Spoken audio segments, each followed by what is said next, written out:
This is Jason Plank with Dannewsdisability, and we have two gentlemen here from Autism at Sea who can tell you a little bit about their program. Sure. Hi, I'm Mike Sobbell, the owner and founder of Autism on the Seas. Hi, my name is Randy Haskin. I'm with the Autism on the Seas Foundation, a nonprofit that supports the Autism on the Seas. So we organize cruises for families that have children with autism and other developmental disabilities. We've been providing these services to families for almost 10 years. Next year will be our 10-year anniversary. And we provide these services on cruises that depart from ports around the country.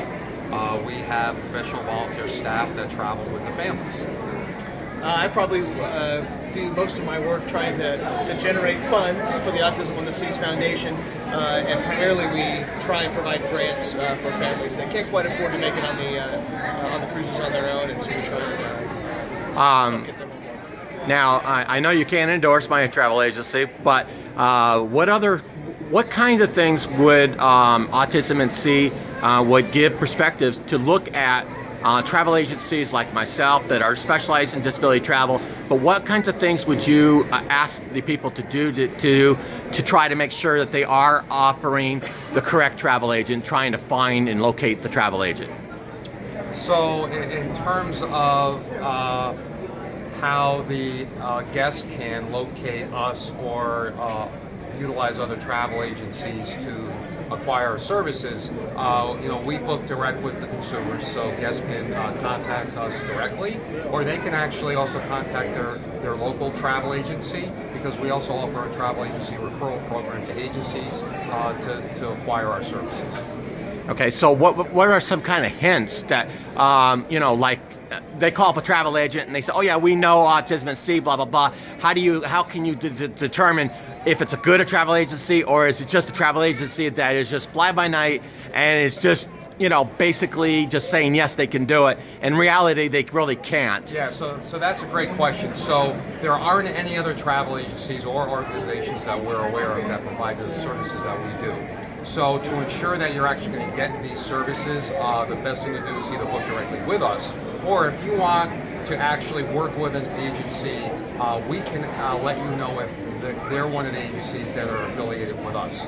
We are also working on a program that will ultimately certify agencies to sell or provide our services. So that's coming in the future. Right, yeah, like you have, like I'm Royal Caribbean, some Autism at Sea certification and so forth. That's correct. And so, I mean, if you can look for that kind of a certification, if the travel agent says, oh yeah, I am, well, where's your certification logo? Is it on their website? What are they actually doing? That is exactly what we're in the midst of developing, and okay. So that your audience knows as well, we've been working with Royal Caribbean for the past 10 to 11 years, and we're the ones who created the content that Royal Caribbean uses to train their own employees on board the ships, and it was also the content that they use to develop their online autism certification program.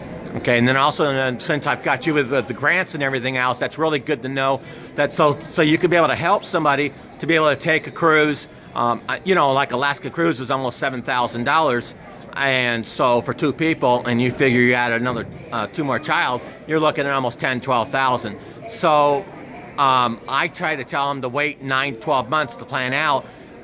What kind of a time frame are you looking at to try to help do the fundraising and so forth? How much of a time frame are you looking to try to make sure that they have enough time to book to try to raise that kind of money? Good question. We actually have several different programs that we offer for these grants, and I think one that you're referring to there is kind of a GoFundMe type approach where families can actually self-sponsor and fundraise for themselves. Those things obviously take time, and depending on when the schedules come out and when families know that they can go, 6 to 12 months is probably a pretty good time frame to be planning. We've got a pretty good number, maybe a couple dozen families that are doing that right now, and they've been very successful so far. So, and obviously we're hoping to continue that. The big expansion that we're really trying to get with the foundation this past year and this next year is more corporate sponsors, so it can be more just straight grants than more kind of the GoFundMe piece. Oh, that's good. At least now that way it can look at more sponsorships and look at, because they did say that 70% of the disabled are loyal to a brand. Once they get hooked onto a brand, they don't move from another brand. So, I mean, yeah, that would be really good to let corporates know, hey, this is a good way of getting your product out to the disabled market. That's really great. Well, I know I took a little bit more of your time, but I wanted to say thank you very much and appreciate everything. And this is Jason Plank with Dannewsdisability and with Autism at Sea. Thanks.